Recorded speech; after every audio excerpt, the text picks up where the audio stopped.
What's up, YouTube? It's your boy Skinny Moose, and I brought on Sergeant Jimmy Controversial today. He's got a lot that he wants to talk about, a lot that he's going to cover. Hell yeah. So we've been trying for about a month or something like that to get him 2 on. months. 2 months, he's fought Dirty Ron. He's got a match coming up with JB Anderson from H2O. Hits of hell. And he's fought Bryant Woods, Necro Butcher, at Carnage Cup 13. I mean, he's been stabbed by Tarazon. He was literally hung in like an eagle position by Obey and UWF. Oh, he crucified me, that crazy motherfucker. Yeah, that was a crucified. That was my first my first UWF event, and Obey crucified me on the wall of barbed wire. So So was that match like? Did y'all go over that, or was that just something that Obey come up with that you at least that was expected it? something that Obey came up with, Oh, and he I couldn't I really couldn't say I really couldn't turn that down. He came up with it. I'm like, then I guess I'm getting crucified. And then I got crucified on the barbed wire. I was trying to get out of that shit, and then he hit me with one of those U-shaped light tubes. And thank God he got me on the dome. And this one fan took a U-shaped light tube at UWF and fucking nailed me with it and almost got me in the neck. Because those things come down on you, man. Oh yeah, they could slice you. Those things are unforgiving. But yeah, and then last year's Carnage Cup was that was one of the best. That literally has to be probably one of the best days of my life. Getting to step in the ring with somebody I've looked up to, and the guy who got me into the guy who inspired me to get into deathmatch wrestling. Necro Butcher was the reason why I found out about the art of deathmatch wrestling in the first place. CZW and all his work and all that stuff, and his stuff on Mid South and all that shit, man. Like his matches with White Beater and Zandig and stuff he's doing recently. Yeah, Masada. His matches in Japan. And even his matches on Ring of Honor, like Jimmy Rave and Brody Lee and then the match with Samoa Joe. Yeah, that was CZW. I remember that. I remember that real well. But I never would have thought I'd be on the road with him like I would be, and I never would have imagined getting into the ring with him and getting to have a match against him. And to make matters even more intense, Bryant Woods, the current IWA Deep South champion, was in that match. So I was pretty nervous going into it because I'm like, shit. And then these guys are going back and forth. Before I was even able to make my entrance, I just ran in. So, but that was a lot. That match was like just crazy, and it was fun, man. I big shout out to Kevin Brannon for putting me in that, because I had the time of my life, really. I made my debut for XPW, the Theater of Brutality show, that weekend. Got the shit beat out of me by Ron, Dirty Ron, that weekend. So, then the next day, I didn't know I was getting in the ring with one of the guys that I looked up to since the 4th grade, Necro Butcher, the day after, and bro, I was already, my head was already hurting, man. I was feeling it from the day before. The drive from Chicago to Tennessee, I was feeling it, man. Feeling it. Because I had like literally must have had like 5 staples in me. I must have got like shot with that staple gun at the Theater of Brutality show. It was brutal. It was brutal. Does Dirty Ron run Theater of Brutality, or is that Rob Black too? That was run by I think Dirty Ron was booking it and running it that weekend. But Rob Black did have a say in it, of course. Like Rob Black, it was on Stream XPW, and a lot of my stuff's on Stream XPW, whether it be IWA Deep South or Theater of Brutality. Even some of the POR shows that I did, like being part of the Grand Prix and all that shit. Oh yes. So speaking about the YouTubes, While you're looking for that, I am very excited for and waiting and anticipating what's going to come for Carnage Cup 14, which is October 19th. 19th through the 19th 20th. to the 20th. Yes.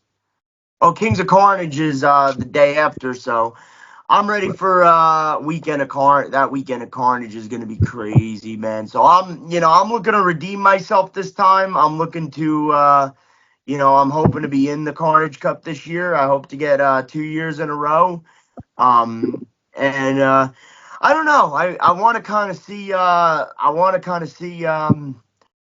few guys in there, Brian White, who yeah, the fucking juggalos. Yeah, brought because or little sicko who recently posted him costing me the match against Brian White because he comes in, took offense to me saying that Juggalo lives don't matter, but like all right. I used to be a Juggalo fan, and guess what? I grew up. All right. I used to call myself a Juggalo, and guess what? I grew up. I'm still an ICP fan, 100%. I'm still a fan of, I still listen to that music from time to time. Slipknot, Twisted. I consider them the same. Slipknot the same genre too. But yeah. But I grew up. Guys like Brian White, they consider themselves to this day juggalos. And I was like, really? So Lil Sicko comes out and interferes for no reason at all. So he made this his business. I didn't have a problem with Lil Sicko. As a matter of fact, Lil Sicko's a second generation performer, great wrestler, great performer, great all around guy until he Nice fucked job. me over. Until he fucked me over. Only reason why Brian White won was because that guy fucked me over. And you know Oh, what? I saw him at XPW, and I'm like, all right. So they didn't book us in a match. The two of us, all right. Maybe I'll come back down to his neck of the woods, IWA Deep South, and give him a nice ass kicking. But then again, I got to worry about Brian White too, because I mean, yeah. I have no clue why Little Sicko put himself in that match. I guess you kind of offended him. No offense to Little Sicko, but apparently, like, you pissed him off, maybe, or you might have hurt his feelings or whatever, because, like, oh he's a god, I clown, pissed a lot of people off in that and match, man. It's a he's a clown, submission. and All I right, guess he's a guys, juggalo, so. guys, the knee to the neck connection is a fucking submission move. I had to do what I had to do to win the match. All right, you really think I was worried about getting political here? No, the knee to the neck connection is like, all right. It just so happened to be a crackhead that one time, and like this time, it just so happened to be a juggalo. All right, so 4 years ago, it just so happened to be some crackhead, and people got mad about it, a whole uproar. I ironically do the same move, not because, I'm the sergeant, I got the blue and stuff like that, okay. And because I was like, Juggalo lives don't matter. A certain group of people, I was saying don't matter, Juggalos. And I had my, so, I don't get why people are so mad at me. Don't get So, it. Didn't get it then, don't get it now. so I get you the police sergeant. Are you like the state trooper or like a sheriff sergeant or what kind of police Oh, I sergeant? was a trooper that day Oh after yeah, that's after what it was. The everything. state I trooper. was a Yeah. trooper that day after everything. Because not many people know that shortly after the body and I left, or shortly after my match. Oh, let's get to that. Uh the body returned to IWA Deep South and got beat to shit by the hillbilly who had no business beating up the body. And I may not agree with the body, with some of the things he does, some of the things he says. I may not agree of how he dresses. I'm not that kind of guy. I'm not that kind of person. I'm sorry, guys. I hate to burst your bubble, but I'm more to the conservative side when it comes to shit like that. Shit like pretty much anything. I'm more on the conservative side. But, to see the body get beat up like that by the hillbilly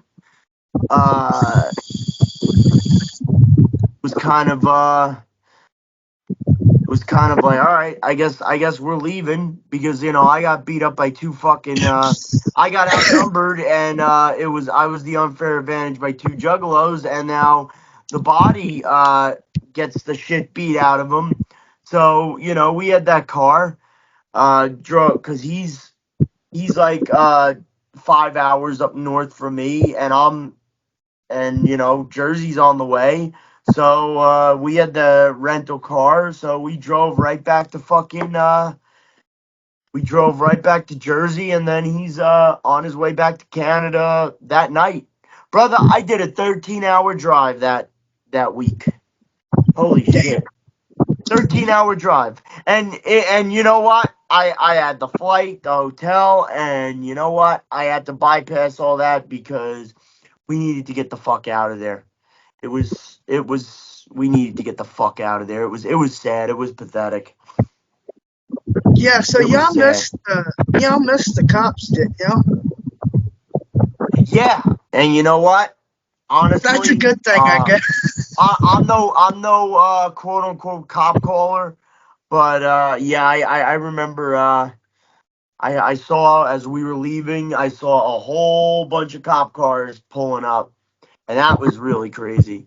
But Well, kudos to Bryant Woods for sticking up for what he believes, because I heard when they all got down, Bryant Woods stood right up with the IWA Deep South Championship. Bryant Woods is a ballsy motherfucker, man, and I got nothing but respect for that guy. I don't know if a fucking gun will bring that big man down. You're gonna have to bring in an armored tank. I'm sorry.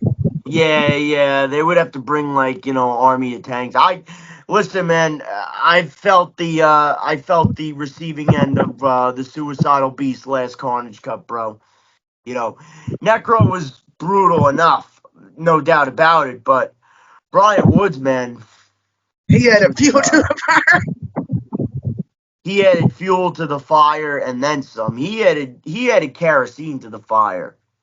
You So, know. some people's thinking since that you're the sergeant, you had a hand in these cops at Southern Outlaws. I mean, like, you are the sergeant. What are you talking about, though? I'm a one-man task force, bro. I So, can handle, bro.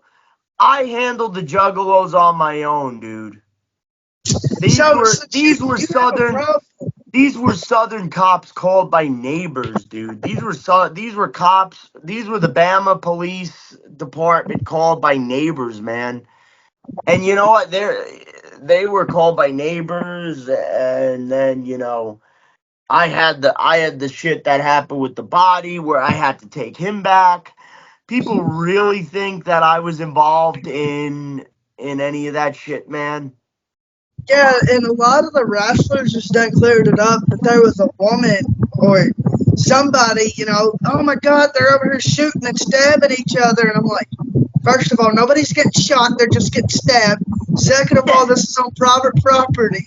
Third of all, Private property. I don't violate people's private property. you don't That's know the what thing. the fuck you're talking about. It's deathmatch wrestling.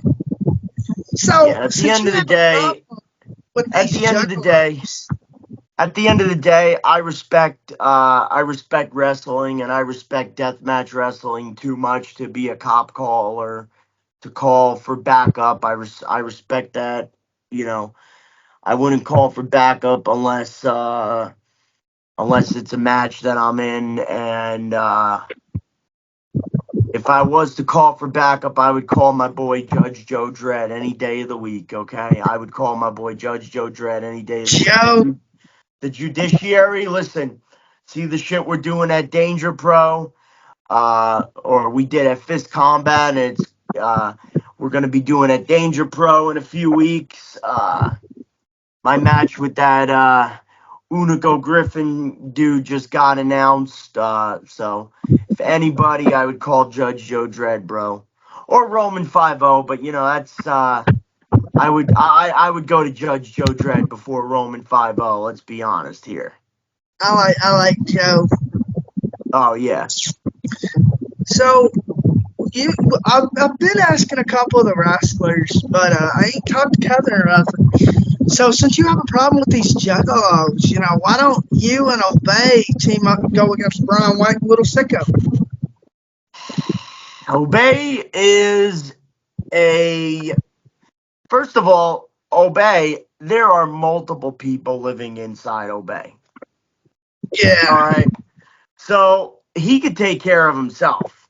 And you got to remember, Obey has something that I never lost, and I'm finally getting that match. Finally getting that match next weekend, the 21st, actually, at UWF for the Uncivilized Championship. I beat Mikey Anarchy for the Uncivilized Championship last year, and Mikey Anarchy and I had the rematch for both the Pro Wrestling Venom belt, which I no longer own.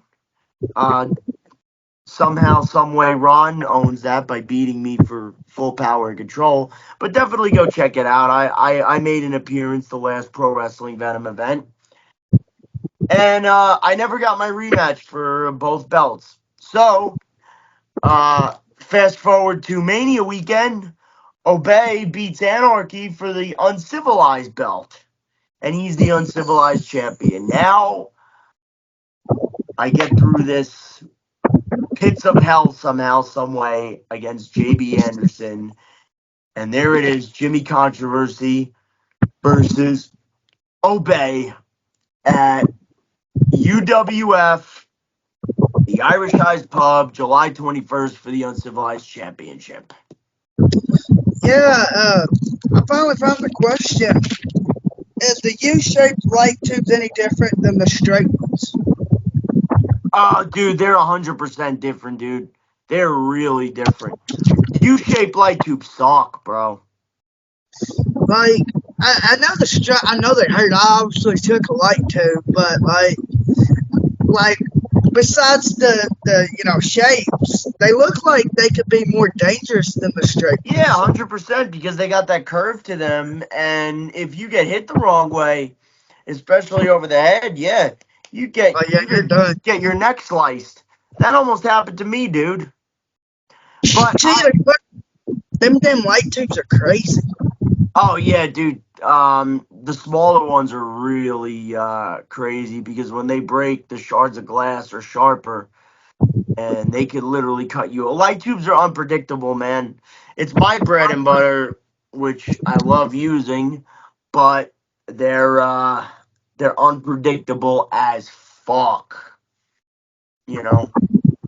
I thought I forgot to put my headband on. Um, but you know, Yeah, you can't go wrong with glass, especially if you use glass to your advantage. I glass and fire glass is the and most. Listen, Glass has been involved in wrestling for as long as I've been watching it. To me, my first my first match that I've ever saw was Kurt Angle versus Shane McMahon at King of the Ring. They used glass.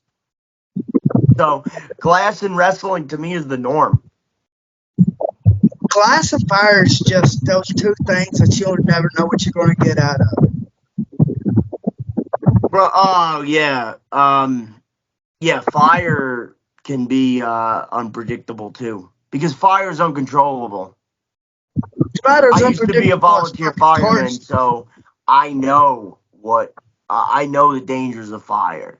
And I know that it's a 50% chance it'll go well for you and you'll get burnt, or it's a 50% chance it will not go well and you'll get fucked up.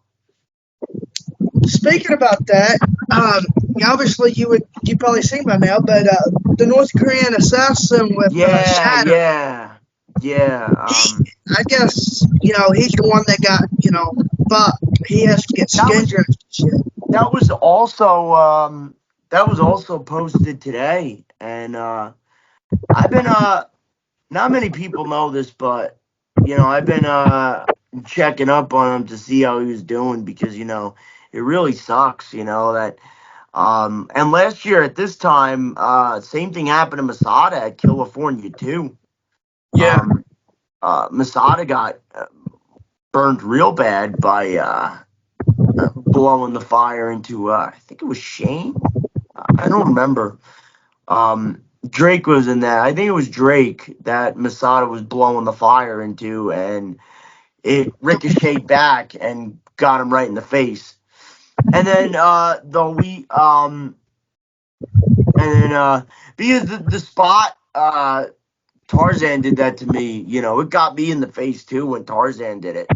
Tarzan blew the fire right in me, and it got me. Wasn't as bad as when I went through a flaming table, and it was a plastic table, which the fire, fire and plastic are not a good fucking combination.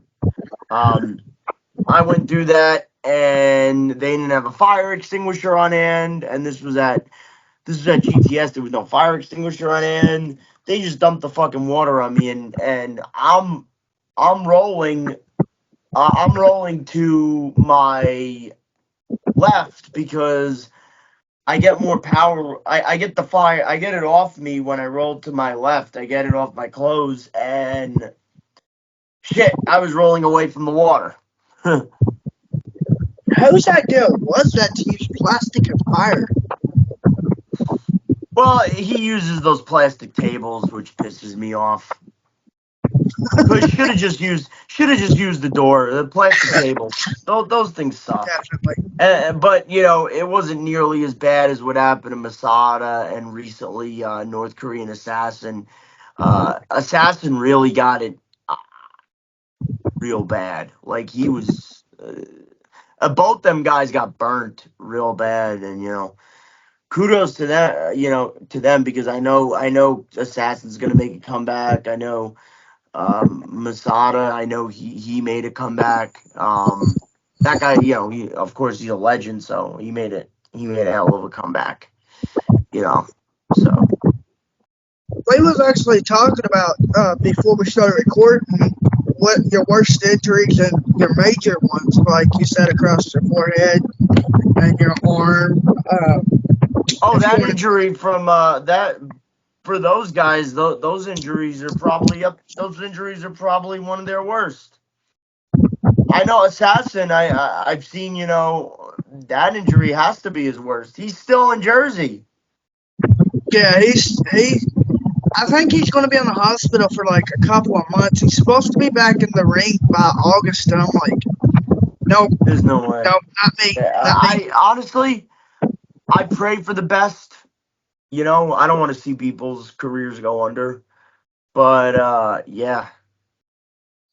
Yeah, speaking about that, we need to speak on this Andrew Cato. Like we interviewed Cato, he started talking about the controversial, and he's the controversial one, and called you out. And what's the Kato, story Podcast. Kato, I know you're older than me, and I know you've been around for a long, long time. And I know you're married and have kids and have a life outside of wrestling. Uh, that's what the difference is. Right now, I got all my eggs in one basket. Right now, I got all my eggs in the wrestling basket, and I've had my eggs in the wrestling basket since I was 16 years old. When I took a YouTube show of a guy playing with action figures in his closet and made it into a crazy wrestling based show that has now 2 million subscribers. That's how people know Jimmy Controversy initially. So I get it. Maybe I have more of a following than you, but if you really want to see who is the most controversial one out of the two of us, I say we make this match happen, brother. I say we make this match happen. I say we do a series. I say we fight until we can't do it anymore. I say we lay it all out on the table, man. Because we could go back and forth online, we could go back and forth on interviews, but we meet face to face. And I hear you're coming around the Northeast real soon. I hear this August you will be in Massachusetts. Why don't you stop by Jersey, man, if I'm there? Why don't you stop by? Or, Carnage Cup. I'll be there weekend of Carnage. Not yet. I don't know if I'll. Who knows? Who knows? One So thing's with for sure is nothing's for sure. so with that being said, maybe I should set up you and Kato on an interview together and just like let y'all talk, you know? Because like you said a series, why don't we do something like a 60-man, Iron and a half something, Iron Man death match and let y'all they just no ref just or a ref just stands outside the ring like in Iron Man preach. match with Kato and I would be real, controversial. Iron Man match with Kato and I would be crazy. I Or accept. I'm in. Going an hour against him, I'm in. or make it an Iron Man match, but put a little spice at the end. The only way to win it and completely win it, it don't matter how many, you know, wins you got, like 2 to 3 or whatever. The only way to actually win it is to throw them in a casket. So make it like a casket Iron Man match. I know where I could get a casket. I know where I could get a casket. Oh, there you go, Kato. He's accepted your challenge. I know where I could get a casket. It'll be probably the most controversial funeral he's ever had or anybody's ever witnessed, for that matter. So Because I've excelled in casket matches. I've had 2 in my lifetime.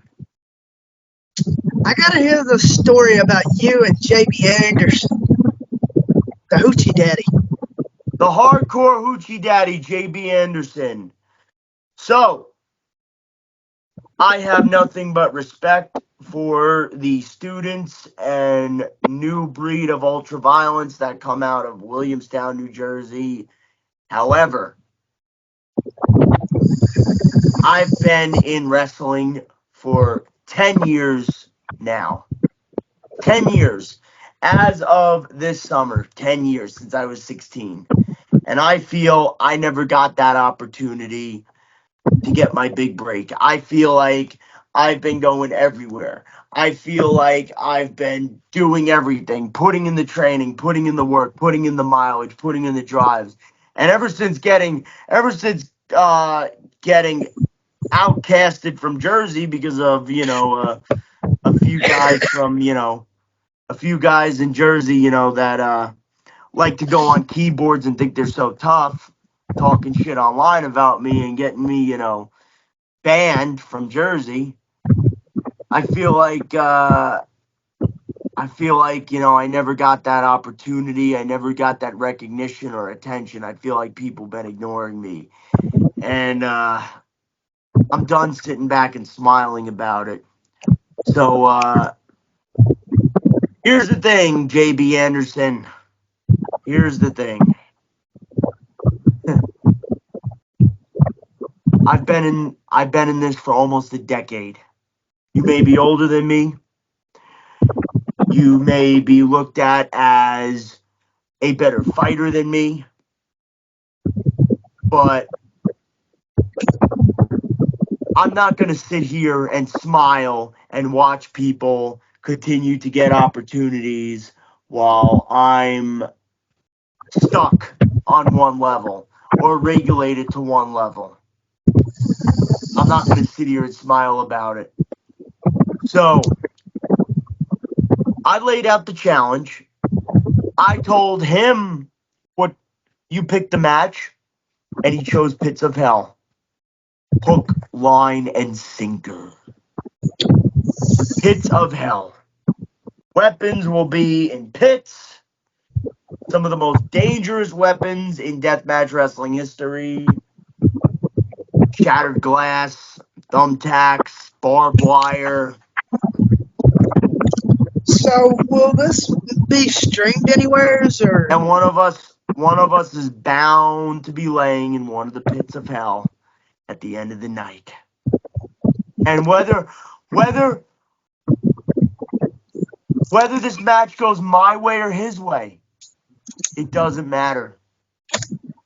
The attention and the recognition and the opportunity that I finally have been fighting for, all eyes on controversy, is what I fucking want.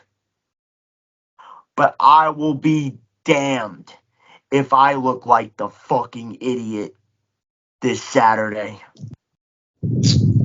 in Philly. Will this match be streamed anywheres? It'll be at UWF. Okay, so it'll be on at the UWF. channel. So you'll get the footage. You'll see the footage. People will see it. We're just like, I don't know, 48 hours away, some shit like that. 48 hours away, that's all from it. Yeah, 48 So hours. this will be this will be broadcasted. People will be watching. There were a plethora of people from to quote my boy Rob Black, the boss man, the deathmatch community,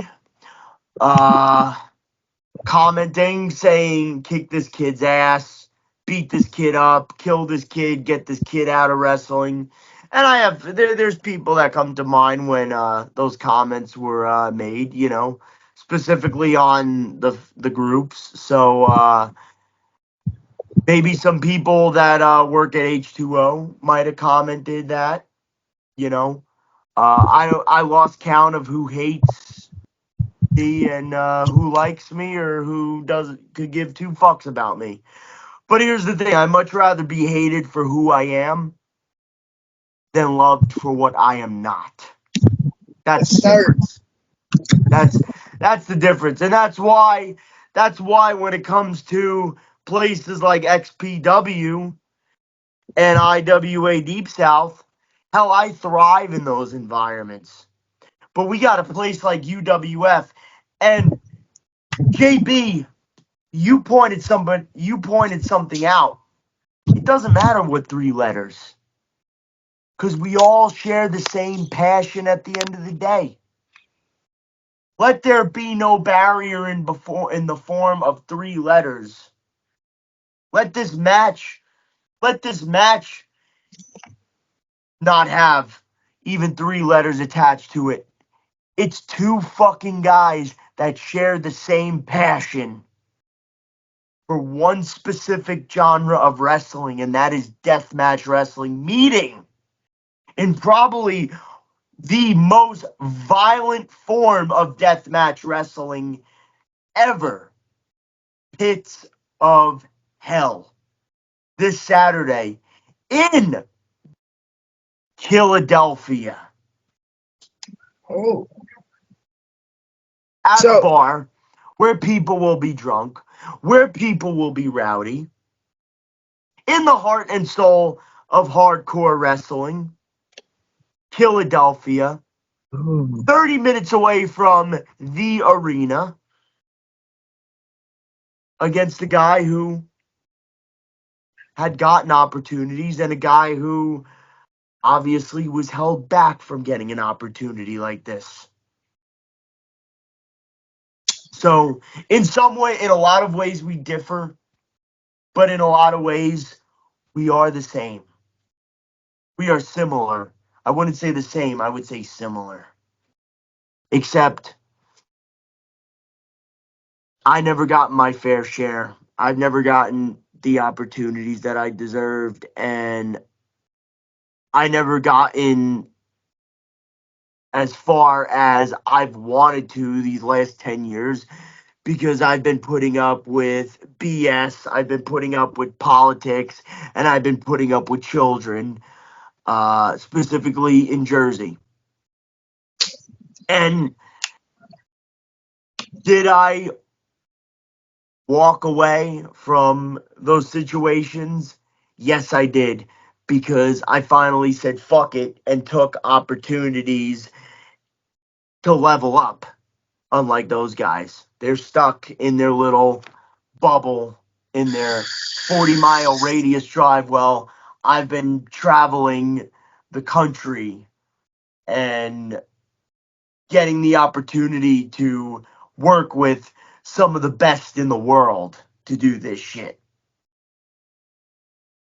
While they're in their 40-mile radius in Jersey with their friends at family-friendly shows. So, what can we expect come Saturday from you and JB? Hell on earth is what we could expect. There's something for y'all to put in y'all's mind. To put it in a way, Sergeant Controversy would, justice in the form of ultra violence. Ooh. So, you seem to have like this big history feud, whatever, with Dirty Ron. You fought him like 12 times. Dirty Ron McDonald, the baddest motherfucking clown in every motherfucking town. So, Dirty Ron is a guy that I actually respect in the world of wrestling and in the world of entertainment, in the world of pop culture. The guy has been in movies, the guy has been to the WWE, the guy has been everywhere. Unlike my critics, who stay relevant hiding behind keyboards, that man is someone in wrestling.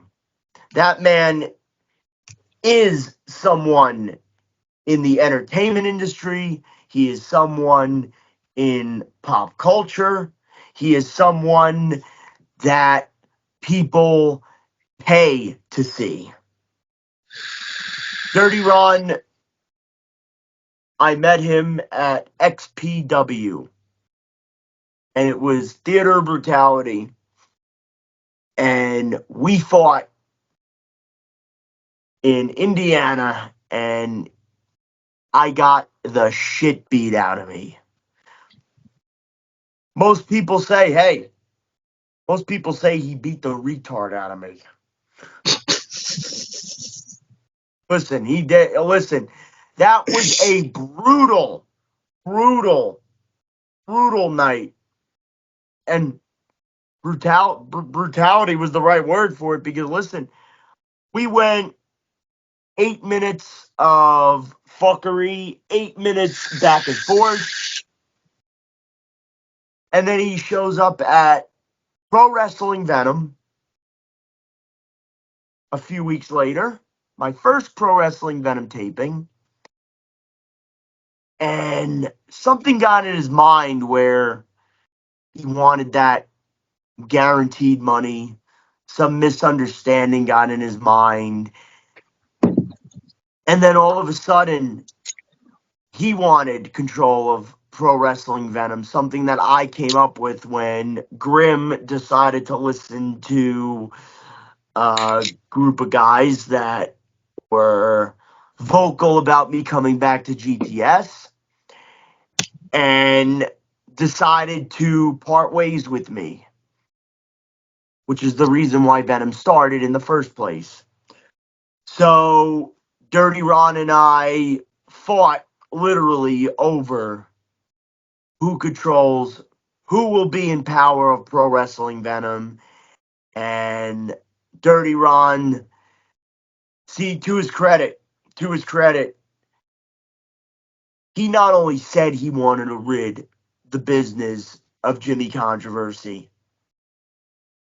but he made an attempt to. And that is why I have respect for Dirty Ron. Dirty Ron had fist combat where Judge Joe Dredd and myself had formed the judiciary. Dirty Ron gave the judiciary that platform. Dirty Ron and Judge Joe Dredd have been going back and forth. The first Danger Pro Wrestling event, Judge Joe Dredd and Dirty Ron will be fighting in a no ropes barbed wire match for the Danger Pro Heavyweight Championship. And on behalf of Judge Joe Dredd and the judiciary, myself and Stephen Jury will be there because Sergeant Controversy also has a match against Unico Griffin, which just got released today. So odds are in the favor of the judiciary with that. So while I dislike Dirty Ron, I gotta say, when it comes to him and a few other guys that like to hide behind a keyboard and think that they're tough, fake ass promoters like Chad Mines, 100% I have a lot of respect for Dirty Ron over pieces of shit like that. Okay. Yes, sir. Hey, at least Dirty Ron has the balls to call me out face to face and not run like a bitch like that bald eagle did when he saw me. Like, there's no heat, right? And he had his kid with him, of course, because, you know, why would somebody punch him in the face when his kid's there, right? You know, why would somebody do that? You know, Chad, you know, this channel is shoot, so this is shoot. So whatever, you know, that's just a shoot channel. So Oh yeah. No, I don't have to say anything about Chad. He's a jerk, you know. We all knew it. We all knew it at certain companies. We knew it, you know. I knew it, you know, for years. The guy, his guys like to call me a cancer. Listen, man, he's one of the biggest cancers online, you know. You don't know nothing about me. Guys that talk shit about me don't even know me personally. They knew me when I was going through a bad time, you know? And listen, this whole year I've done more than them than they've done in their 5-year careers. I've been to more states than them. You know? I mean, I'm very humble when it comes to veterans and guys that matter. But, you know, Chad and his group of guys, they don't matter. His group of guys, they don't matter, you know. So What did you? happened with his boy, what's his name? Dalton Charles. I'll call him his shoot name. God. Yeah. What did he do? He Oh. started crying when he had to wrestle against the Necro Butcher. That was his one and only XPW show. What happened when I got in the ring with Necro Butcher? I went after him. He fucking ran away like a little bitch. No offense, but hey, you know, Jimmy may have gotten the shit beat out of him by Necro Butcher, But let me say this, and I don't give a fuck because I do not like Dalton Charles. At least Jimmy didn't get knocked out in the first fucking hit. And at least I didn't cry. You He got cried hit like a one bitch. fucking time, Dalton, and went to sleep. He So how cried you like a gonna talk bitch. shit to a man who took on two men whose fucking hands will clobber you? And Yeah, this man seriously. went for like what, 30 minutes? 45? Pretty And I much mean, they was fucking slinging this man into U-Haul trailers. in They in was the most in one of the most violent deathmatch tournaments ever that I am they blessed to fucking this day to have gotten that opportunity. You they know, you fucking threw probably a merch table on Jimmy. They fucking completely molded this man. And Dalton Charles, you get hit one time and you're done. How you gonna talk shit to Jimmy? yeah, like it's literally the only time I'm gonna bring these motherfuckers up because they really don't deserve their names being mentioned because they're not relevant at all at this point and they're just digging their grave deeper and deeper and deeper. So, keep doing what you're doing online. Uh don't think that if the day ever comes when I see you, don't think I'm not gonna kick your ribs down your fucking assholes. Uh don't think that, when you ever show up to a show that I am at or whenever I see you, don't think that I won't punch you in the fucking mouth and break your jaw because I've already attempted to and you fucking ran. Um, that was funny because my very, very first XPW show in March, when those guys were still hanging around there, uh, I was there and that little motherfucker left. That little motherfucker left. So other than that, I haven't seen them since like I haven't seen them in like a long time. And then I Plus, guess you got these other mark motherfuckers that like to talk shit, that like to, suck them off and shit like that. Well, listen, I know what I'm doing in wrestling. I know what I've done in wrestling. I know what I'm worth. I may not be nearly as good. Not even a 16th as good as a Necro, as a Bryant Woods, as a Masada, as a Mickey Knuckles, Aunt Mickey. I love Aunt Mickey to death. But I just know wait. I have way more credibility and I have way more respect on my name. Maybe not to the marks, or maybe not to the little stalkers online and these keyboard warriors, but I have way more credibility and way more respect on my name than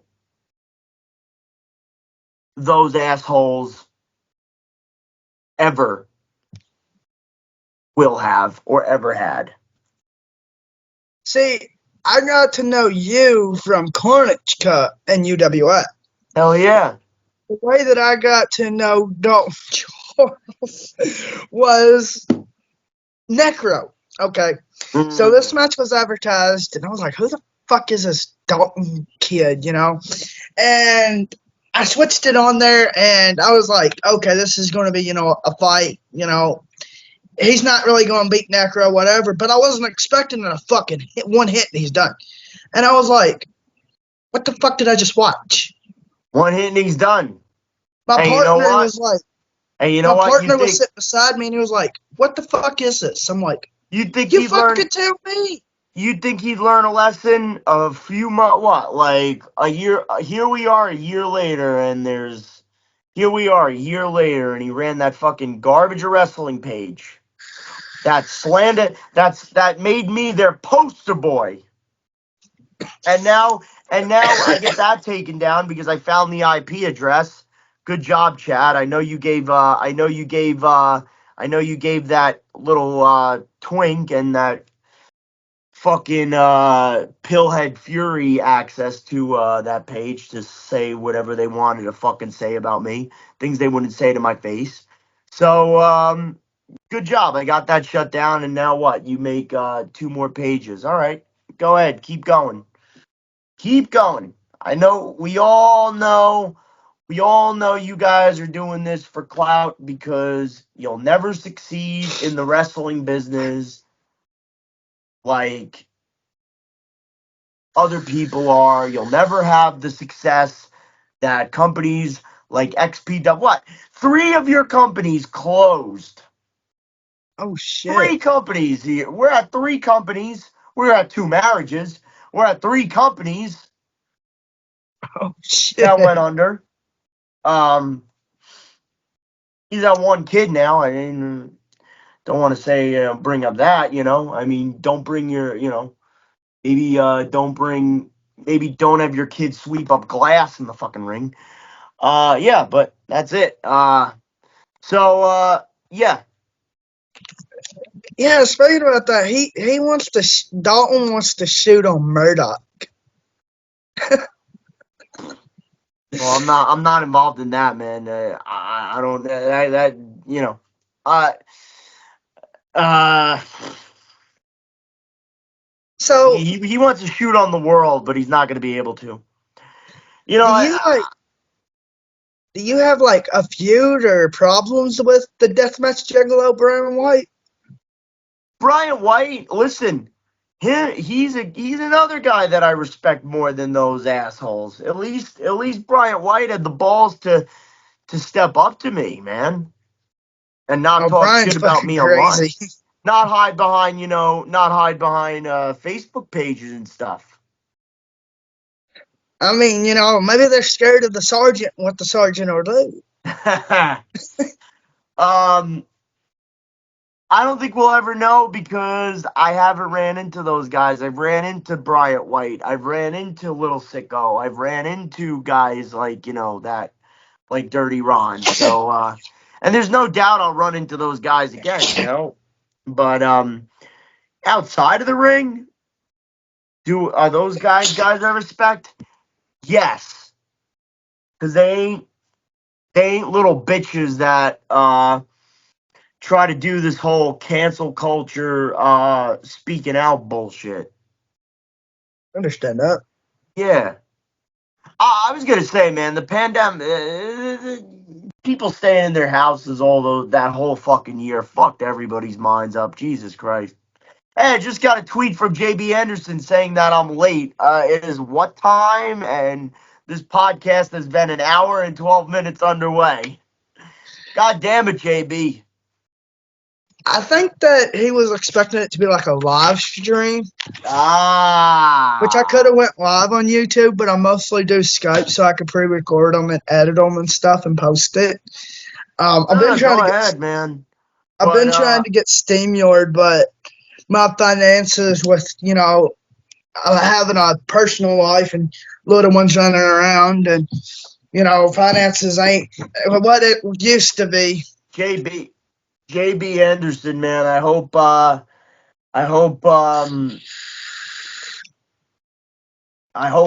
he comes across this and hope he eventually listens to this because you know, I've got some high expectations going into Pits of Hell. A lot go do. It's gonna be an eerie weekend for a lot. You could feel you'll be able. It's gonna be one of those matches where you're gonna be one of those environments where you're just gonna feel the tension and stuff. It's called Pits of Hell for a reason because hell has been unleashed. So I know that it was hell when Tarzan cut your arm and UWF fired glass and blood. But Mm. what was it? Can we get the details on it? So Tarzan and I have wrestled, believe it or not, at this point, 12 or yeah, 12 times at this Jesus. point. We have wrestled 12 times. We fought each other. Damn. So that was my second UWF match. And Tarzan pulls out a knife. And this is before the fire. This is before spitting fire in my face. Tarzan pulls out a knife. And Ref of Death already wanted me to take it home because I was gushing blood by that point. Right here was just pouring out. I don't know what I did. I might have landed wrong. When I went through the one of those. It's one of those things that had tubes on it. You know that you put the walls that you put like flower vines gusset. through them and stuff. No. You put like flower vines through them and like they got these little diamond openings in them and stuff like that. So the dude who runs Deathmatch Elite, Fat Joe, good dude, put light tubes through that, and Tarzan powerbombed me through it. So I was already sitting in a puddle of my own blood. Tarzan proceeds to stab me with the knife. I'm like, I just gotta wrap this up. I'll be right back, Rich. I'll be right back. I gotta wrap this up.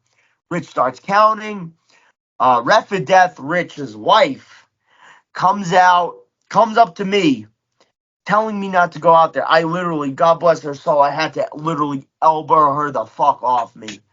Oh, And shit. I got in and I guess I've been like, perceived as this bad guy and somebody everybody, loves to hate for like 7 years now. And all of a sudden, as I'm coming out there, I got a huge coming back out there, I got a huge ass pop.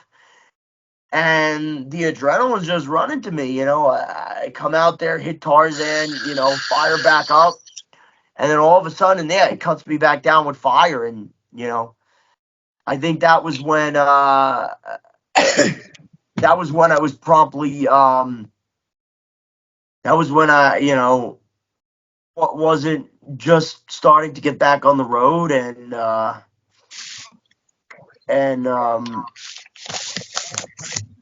guess I gained a lot of respect from people, especially at UWF at that match. Let's put it this way, if the crucifixion didn't happen, didn't get some respect, that match have had to, man. So is there anyone you would like to call out? I would already call him out because the first guy, JB Anderson, I already called him out. I already challenged him and told him you picked the stipulation, so he chose that. Andrew Cato, I already called you out, buddy, and said, there can only be one controversy standing, so if it's a this town ain't big enough for the both of us scenario, like you and maybe the wife wants to make it, then I guess this town ain't big enough for the both of us. Or deathmatch wrestling might be big enough for the both of us. Or wrestling in general might not be big enough for the both of us. So I mean, we'll see about that. the name controversial is on the line here, so. Little Sicko. Ooh. You put your nose in my business when you had no fucking reason to. No fucking reason to. I had Brian White incarcerated, and you had to go out there with your manager, Sadisto, and beat the fuck out of me for no reason. Ambush the fuck out of me for no reason. And Skitzel was with me.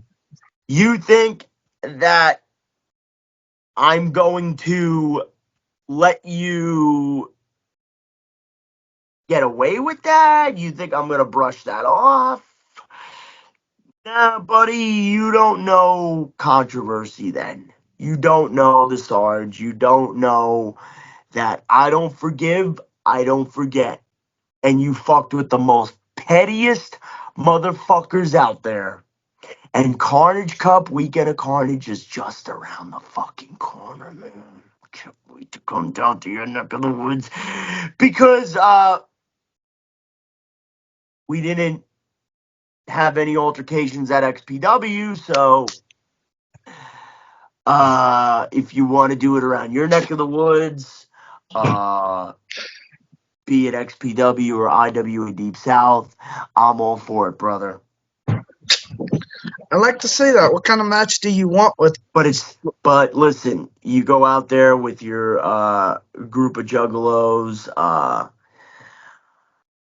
I wouldn't distract yourself by all the whoop whoops and the juggalo dancing and everything y'all do, because when you step into the ring with Sergeant Controversy, juggalo lives don't matter. So, what type of match? I don't know. Depending on when him and I will fight. Depending if Bryant White wants a fair rematch where his juggalo family members won't get involved this time. Bryant White, I do have some respect for. I know he's got a show coming up, by the way, called A Night for Dora, which is his mom.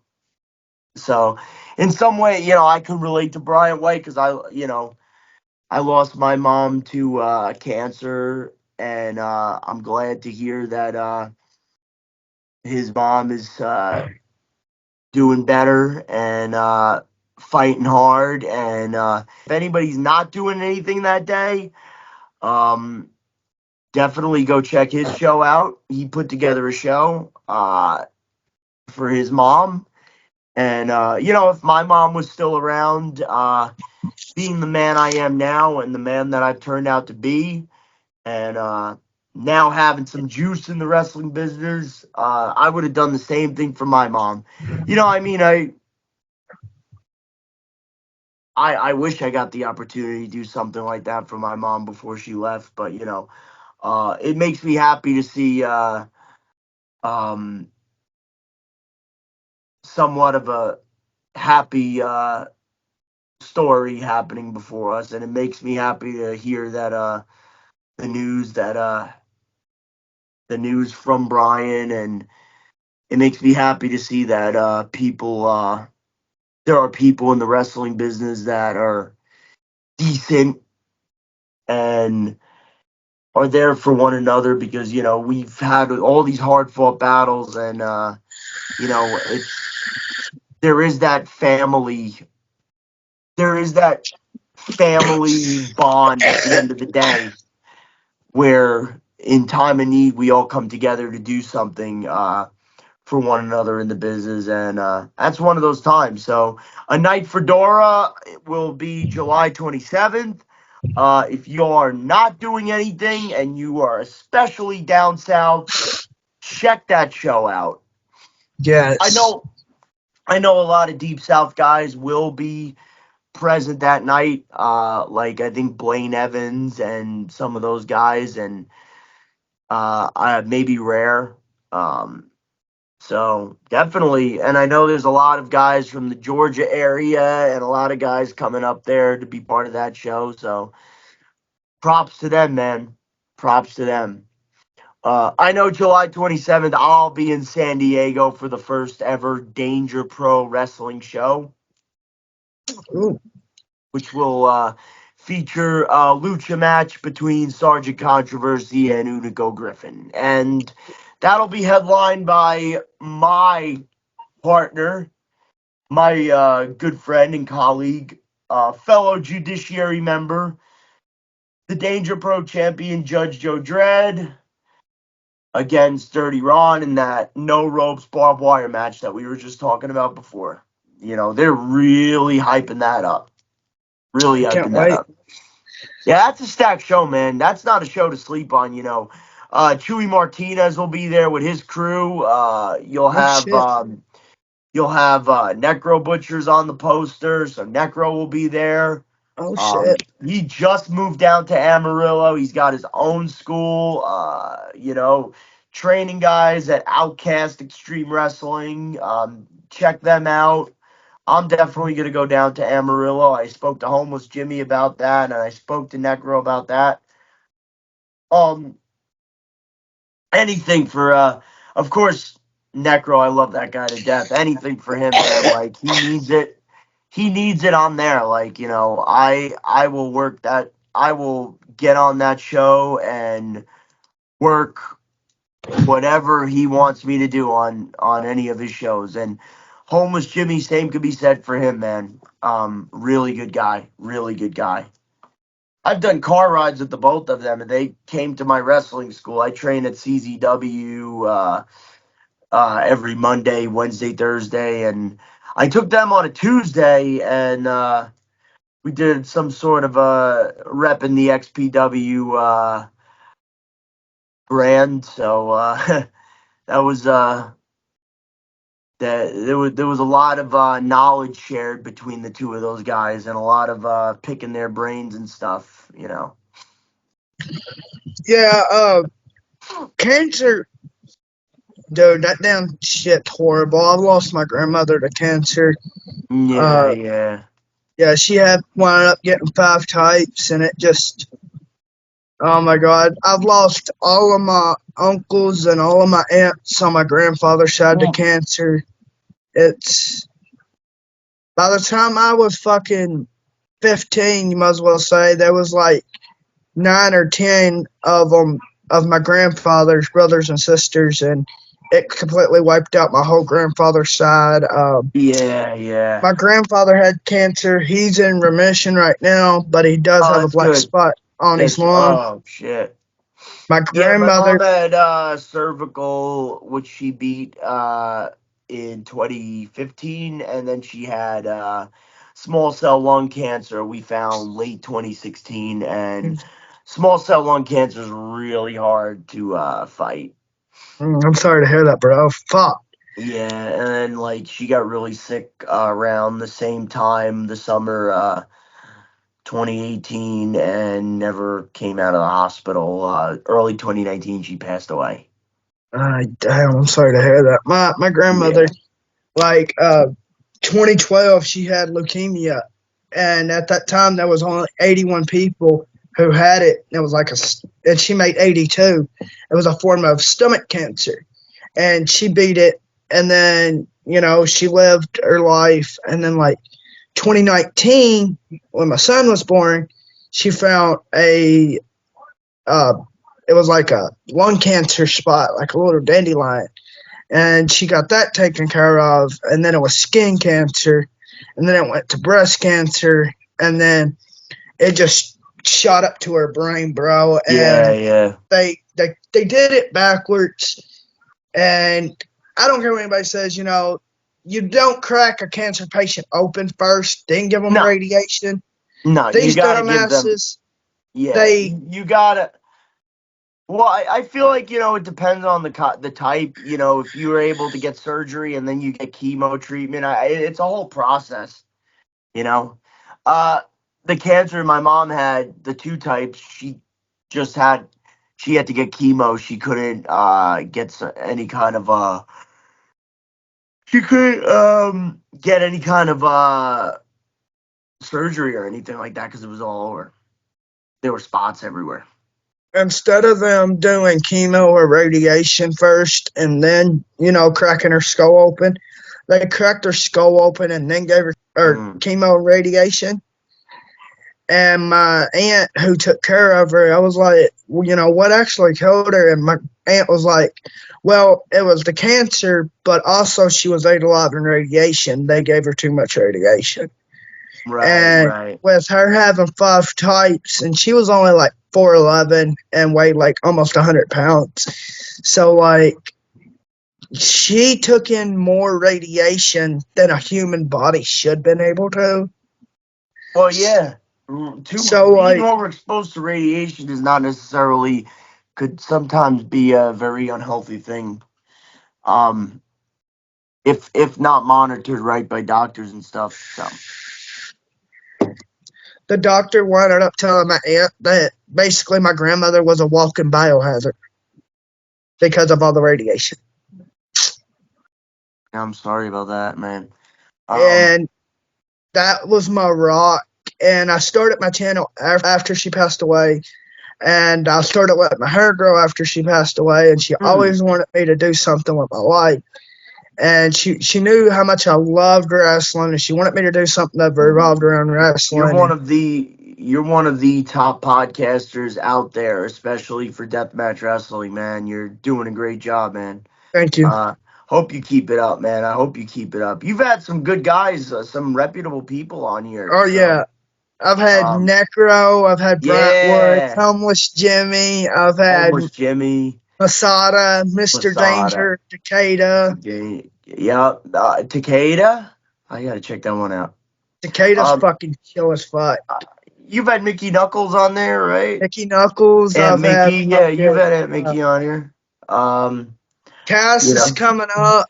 I have an interview with Casanova coming up. Hey, oh man, dude, I just did a car ride with Casanova. He's great, bro. He's great.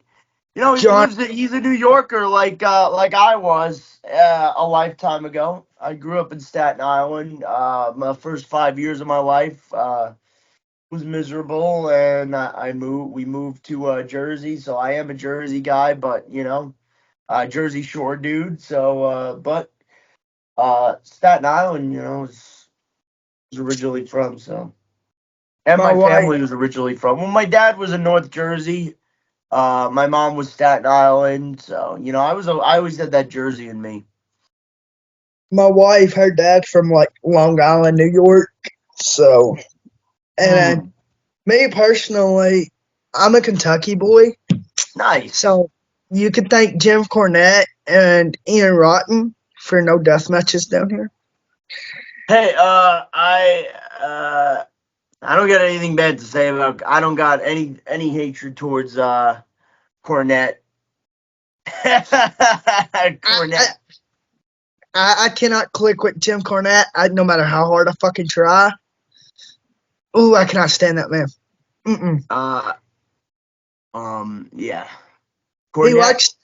Listen, people give Cornette a bad rap, but he's very vocal because that's how he makes his money. He likes to shoot on deathmatch wrestling, but because people react to it. Because people react to it. Back in the day, he was the one who was fucking all about hardcore coming out with the goddamn tennis racket. Right. And people react to him, man. He does what gets reactions. And here's the thing. Cornette is smart because if you have an audience that will despise you and talk vocal about you and make shirts about you and you say something controversial, no pun intended, they'll tune in to watch you regardless. Any publicity is good publicity. It's what you do with that publicity and how you generate money with that publicity. If you could generate money with that publicity like Cornette has, you don't have to work a day in your life. Cornette doesn't have to work a day in his life anymore. He's financially he's great. He's a wrestling historian. He's got a lot of knowledge of wrestling. He's got a lot of knowledge of the business. So Cornette found a way to play these guys like a violin. That's true. And he does a good job making money off of it. He's not like those keyboard warriors that we talked about earlier, or these guys that go on the internet, because they ain't making money off of any of that. They have the 9 to 5 day jobs that they make their money off of, or whatever. Some of them don't have jobs at all. Cornette is making money. That's true. So more power to him. So what's your opinion on casket matches? I like casket matches. I love casket matches. I've had two. One was during the COVID days, And the other one was I think 2 years after the COVID days, so 2022. So I love casket matches, man. I built my own casket out of wood. It was an old Western style casket. Um, I got to show you a picture of it, and yeah, it was pretty good, you know. Actually, I got to get that thing back because I know somebody on GTS did maintenance on it and actually made it better, gave it handles and shit. But it is mine. I did build that, you know. It's pretty fucking cool. Yeah. So the casket match that I had, yeah, it was it was a casket that I built. So big fan of casket matches. So, do you have a deathmatch wrestling go or wrestling go in general? Deathmatch wrestling go, has to be XPW, man. For deathmatch, you know, there's a locker room there of XPW is like the best of the best. They got a locker room filled with very brilliant minds, you know, Masada, Necro, even wrestling in general, man. XPW's just got very brilliant minds there. You got you guys like Homeless Jimmy, you got anything Necro, any place that Necro touches turns to gold because he's just legend all around. And um, Homeless Jimmy, same thing. You know, you got guys like Ron, Dirty Ron. You got guys like Tarzan, Lucky 13. Um, Dan Moff coming in. He was one of the guys who trained me in wrestling. Yeah, Shit. Dan Damn. Moff. And it was Dan Moff who took me under his wing and really took a chance on me and said, uh, at the wrestling school I was at, Wrestle Pro, that he goes, I'm going to make you into a fucking machine. And it was just like he was that father figure of that school that, you know, held that school together and made that school something special. So seeing Dan Moff backstage at XPW before he was going to go out, man, he gave me a hug right away. I was so happy to see him. And I was like, man, dude, like, that's great, man. Like, you know, I'm so happy you're here. You know, it's a full circle moment, bro. You He's a know, big man too. uh, IWA Deep South is some great deathmatch wrestlers. Great for death. You know, of course, the Carnage Cup.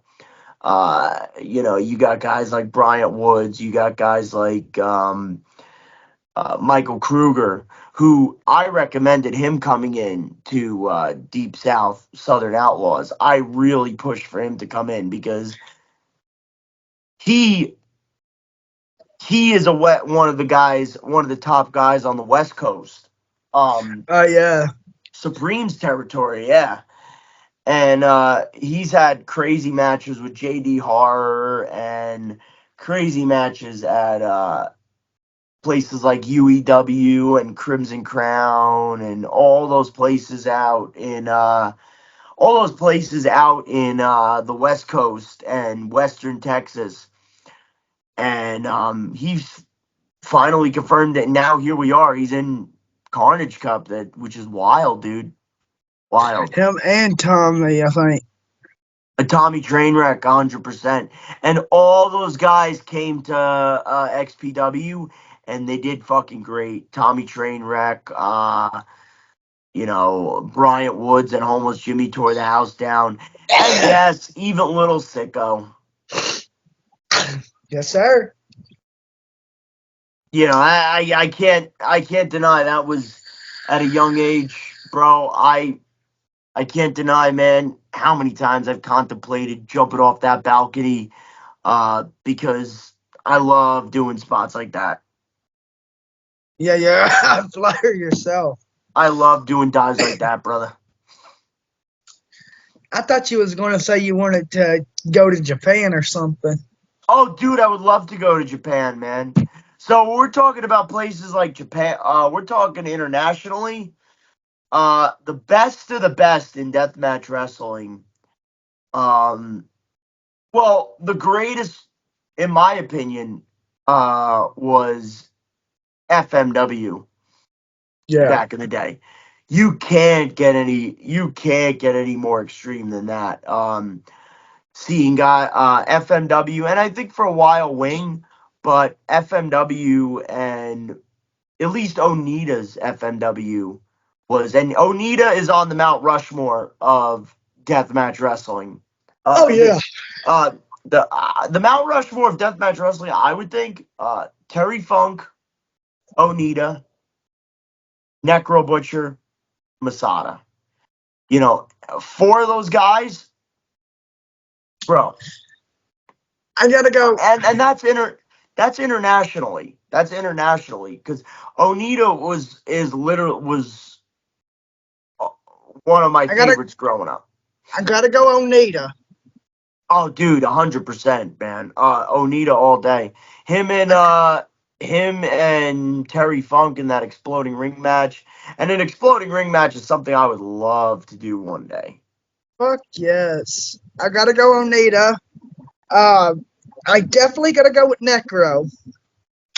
Yeah, I I I, I gotta say homeless Jimmy. I just gotta say homeless of Jimmy. course, of course. Masada though is a pioneer though. In Yes, my and I in think my that would be my eyes, last one. Would be Masada. he thinks he is a really tough dude and a really smart in the ring. He's one of the best. He's literally one of the best wrestlers in the world. And not only at deathmatch wrestling, technical, any style. He could do any style of wrestling, Oh probably. yeah. Any style. He could go. Uh, any company that doesn't have those four guys, and it's Onita not really wrestling anymore. Any company that doesn't have Masada, Necro, Homeless Jimmy, you know, any company that don't have those three guys are missing out. So Missing out on and on the best because those three are the best of the best. Masada, that dude, like I interviewed Masada and I love Masada to death, but Yeah, I man, told him I was he's like, great. you're not what you look like, and he's like, what do you mean? I'm like, well, your character looks like this big scary monster that'll eat you, and I'm like, you're just chill as fuck. He busted out laughing, He and he's is. like, He is until he goes out. When he goes out to the ring, it's all business. But yeah, he's really cool as fuck, dude. Masada is really cool. Really like cool. there's only been two people that I've interviewed that I was actually absolutely, Mm. nervous and terrified of. He's one of the nicest guys. Like he's one of the nicest guys to have a beer and a conversation with at the end of the day. Asada's one, and Bryant Woods is the second one. Oh yeah, Brian Woods, really intimidating guy. But yeah, Masada is literally one of the guys that you'd love to sit down and have a drink or two or three, or in my case four with. Masada is a really great guy to talk to. Has so much knowledge as well. Um, has to be one of the nicest guys, backstage. And one of the most knowledgeable guys too. He's been he's been everywhere, literally everywhere. Yeah, Germany, Japan, UK, fucking everywhere, like you said. And he's done everything. Um, but yeah, Japan. I would love to if we were talking about I'd love to work Japan. Um, I love to work. I love to get in the ring and wrestle Chainsaw Tony Myers one of these Oh, days. Leather. I loved the growing up FMW Leatherface, FMW the Super Leather, who is no longer with us, Corporal Kirshner. He was in WWE. Um, but Chainsaw Tony Myers is somebody that I would love to finally got to meet him after all these years, and to be able to work him, to be able to get in the ring with him and wrestle him, uh, have a match with him would be Yes, International dream match for me. that would be fucking I'd crazy. love to wrestle. I'd love to get in the ring and wrestle Chainsaw Tony Myers. Don't know how I would do, but I would love to wrestle him, man. I like to see you and Yuko hook up. Hell yeah. I probably didn't pronounce his name right because I'm not really good with the Japanese guys, but yeah. I'm trying to get Jun Kasai on. I'm And trying to get my. he's another one, man. He's another I was at that I saw that match with him and Masada had where he took the gusset plate to the face, man. Jun Kasai is one tough motherfucker. Oh yeah, I'm trying to get my translator who's chubby over there in Japan. I'm trying to get him to fucking get Jun Kasai. Yeah, And yeah. he's like, I might have to get a hold of the BJW office. He said, but I'll see what I can do. I'm like, Oh, okay. BJW is definitely where it's at right now in Japan, man. Oh I'd yeah. love to go down there. I know Dr. Redacted's out there right now with Pondo and all them. So I'd love to, you never know. I'd love to go out there. I'd like to interview Dr. Redactic, but I don't think I'll get the chance to. We've done tried twice, and Who he won't. knows? Who knows? Keep going after him. He's good. He's good. Um, Um, he definitely earned his stripes when he went against Masada. Masada is the gatekeeper. yes, Masada's the fucking. He's crazy. Yeah. Have you ever had a feud outside of wrestling that was real life Real life. with the worker? Real life. Nah. Mostly the fights happen in the silly world of wrestling. You know, because a lot of the guys that I was around, and I'm not talking about any of the guys that we just mentioned just now. I'm talking about a lot of the guys that start drama and start shit have never been in fights their entire life. That's true. Like a guy like mine's like Chad, he was what we would consider one of those losers in school that sat at the lunch table with people that nobody gave a fuck about. Me, Yep.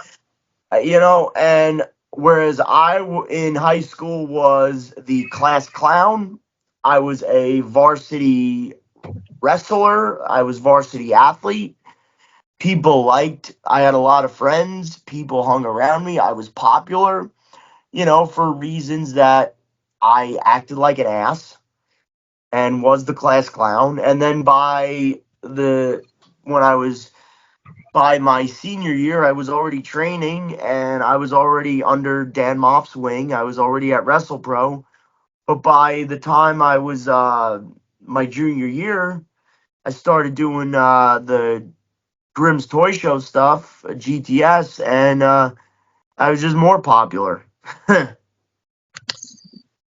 Hell yes.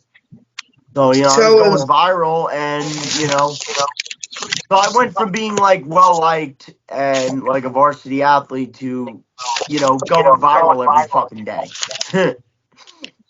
what is a dream promotion for you um, has to besides be XPW?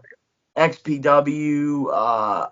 I love wrestling IWA Deep South, man. I would love to be in a tournament of death, a CZW Ooh. tournament of death, because I remember being there as a fan, TOD 9, TOD 10, and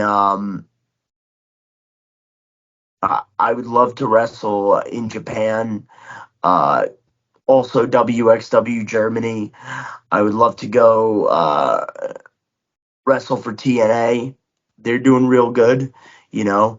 Um, and I did get to do extra work for them last weekend, or 2 weekends ago. So I did have my foot in the door with that. I would love to wrestle for uh, BJW, Big Japan, and I would also like to try to get into FMW right now. I know it's a little different But whatever Tony Myers is doing out there in Japan, I'll definitely do. Whatever Pondo's doing with Big Japan, I'm on board for it. Um, I'd love to go to Outcast Extreme Wrestling Chewy Martinez promotion and check that out. Especially with Necro being the trainer there, I would 100% do that for him. Go there to support. So I got a lot of dream promotions and dream matches, and that I would love to do. And I'm only 26. That's the beauty. I'm not slowing down anytime soon. Shit, hell yeah! I'm about to be 25 next month, so we're practically the same age. Yeah, yeah. So is the nightstick your gimmick weapon? Barbed wire nightstick, the nightstick. Yeah, pretty much. That's what I Pretty thought. much Like, whatever I'd get my hands on. Whatever's in the ring. But yeah, that's usually my go-to. uh, how many gimmicks and wrestling names have you had? I've been fortunate to have had the Jimmy controversy name stick for all these years. So because I've been fortunate to have been broken in by a guy who knew how to grow a platform and had the right connections to a wrestling school to let me be, who I want to be. I know a lot of people are given names and gimmicks that they don't necessarily like, you know. Sometimes, I'm given stuff that, I don't necessarily agree with, but I'll do it. Um, but yeah, deathmatch wrestling though is something that I've always wanted to do, and it's what I am focused on the most. And then, of course, wrestling internationally is something as well. Oh, I would love to work wrestle in Mexico and stuff, Zona and all that shit as Oh well. yeah, Yeah, and I have my foot in the door. I got a lucha match with Unico Griffin, who's pretty respected as a luchador.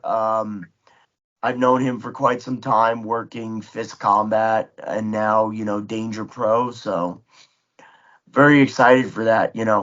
This one's for you and for Mundo. so what made you become a wrestler? That's normally my first question, but I grew up watching it my entire life. I started my earliest memory was of course 2001 was when I started really watching it, and I was always a fan of like the older stuff.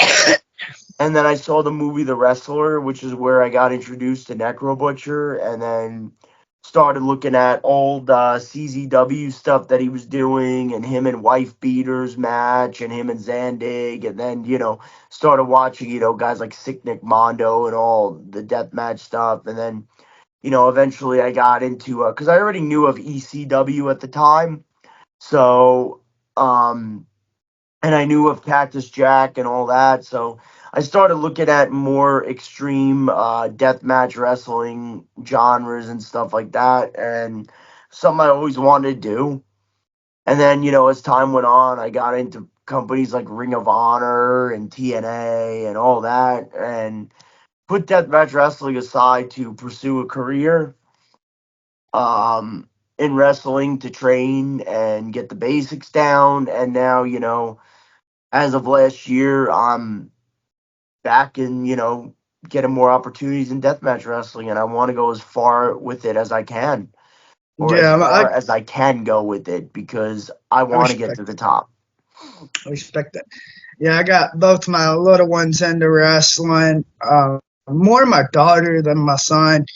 When my daughter was born back in November, like the first night, then that first night she was born on she was born Sunday, and then Monday she started watching wrestling with me was Monday Night Death by H2O, and she'll watch all the wrestling with me. She's watched all Brian's matches. She's watched you.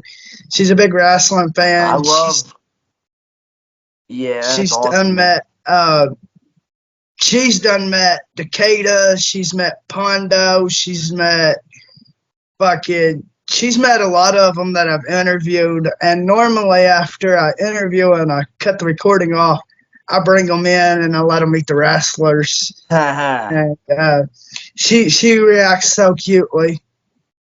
You know, yeah, H2O is another company that, I really like. I keep my eye on.